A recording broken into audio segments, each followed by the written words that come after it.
Hi again. Recently we put in a plug for this book, Jehovah-talk by David Reed. This is the most recent addition to our basic library for Jehovah's Witnesses. David Reed has several books in there, and he deserves to. About a year ago we put in a plug for this one, How to Rescue Your Loved Ones from the Watchtower. Marvelous advice for everyone who has this problem. Many people that are in touch with us are PMOs and are struggling with how to stay in touch with their families, even live at home, knowing what they now know. So this is a great book for such people. That's most of us at one stage or another. And in this book there is a testimony. It's not very long. Last year we put the testimony on in several, I think it was just 2 videos. But there's a longer version of the testimony in the other book, Jehovah-talk. This one is fleshed out. The first one was from the 1989 copy, How to Rescue Your Loved Ones from the Watchtower. This one is from the 1997 Jehovah-talk. And there's some fascinating details in this one that are not in the other. As we said last time, this book is mostly, 100 pages of it is mostly a glossary or mini dictionary of Jehovah's Witness terminology. And for that reason it's quite unique.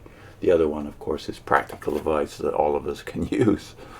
But the testimony in this one, I learned a few things from that I, if I knew them before, I've totally forgotten, and I thought I would pass them on.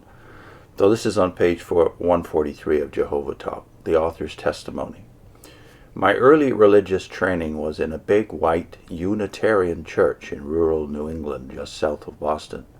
I still remember the time when, in my boyish innocence, I expressed to the pastor my belief that God had actually parted the Red Sea to let Moses and the Israelites pass through. He turned to the assistant pastor and said with a laugh, "This boy has a lot to learn." As I grew older, I did, in fact, learn what this church taught. Encountering their pamphlet, What Unitarians Believe, I read that some Unitarians believe in God and some do not, and quickly realized the ministers must have been among those who did not believe.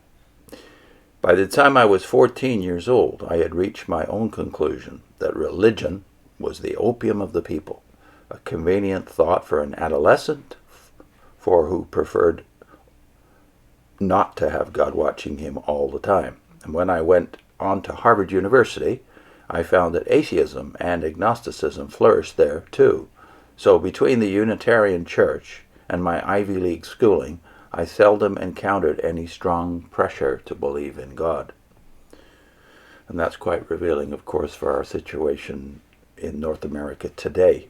We have had 500 years of doubts about the Bible and about the deity of Christ, and here we are with a so-called higher education system that is laughable by even yesterday's standards, the standards of my youth.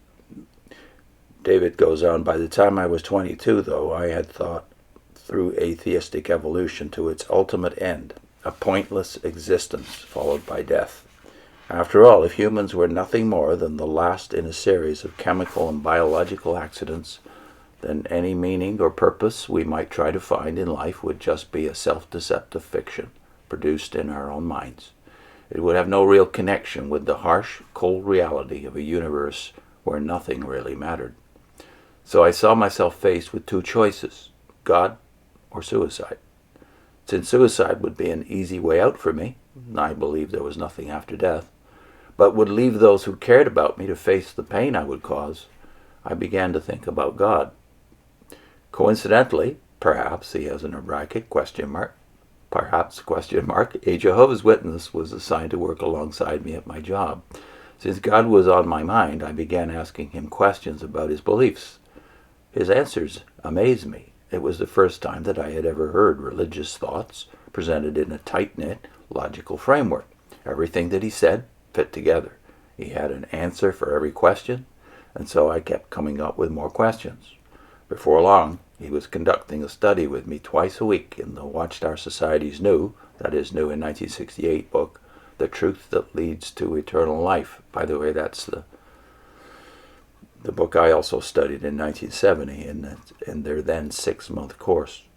In no time, I became a very zealous witness. After receiving my initial indoctrination and getting baptized, I served as a full-time pioneer minister.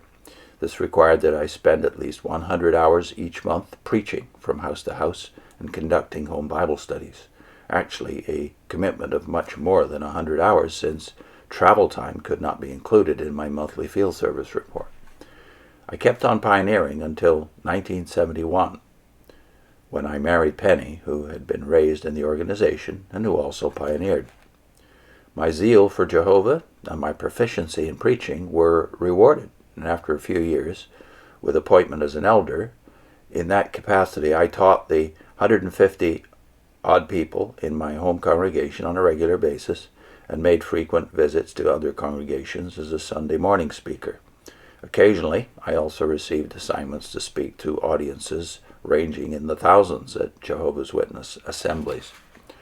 Other responsibilities including presiding over other local elders, handling correspondence between the local congregation and the Society's Brooklyn headquarters, and serving on judicial committees to set up to deal with cases of wrongdoing in the congregation. I can recall disfellowshipping people for such offenses as selling drugs at Kingdom Hall, smoking cigarettes, wife-swapping, and having a Christmas decoration in the home. Although we were not able to continue pioneering after our marriage, Penny and I remained very zealous for the preaching work. Between the two of us, we conducted home Bible studies with dozens of people and brought well over 20 of them into the organization as baptized Jehovah's Witnesses. We also put the kingdom first in our personal lives by keeping our secular employment to a minimum and living in an inexpensive 3-room apartment in order to be able to devote more time to door-to-door preaching activity. What interrupted this life of full dedication to the Watchtower organization and caused us to enter a path that would lead us out? In one word, it was Jesus. Let me explain, and we'll go into that explanation next time. So from Unitarianism through atheism to Jehovah's Witnesses and out again. I'll put in a link to Answering Jehovah's Witnesses verse by verse, another book we've put in our basic library playlist, another book by David Reed. And I'll also put a link into the basic library list, playlist. See you next time.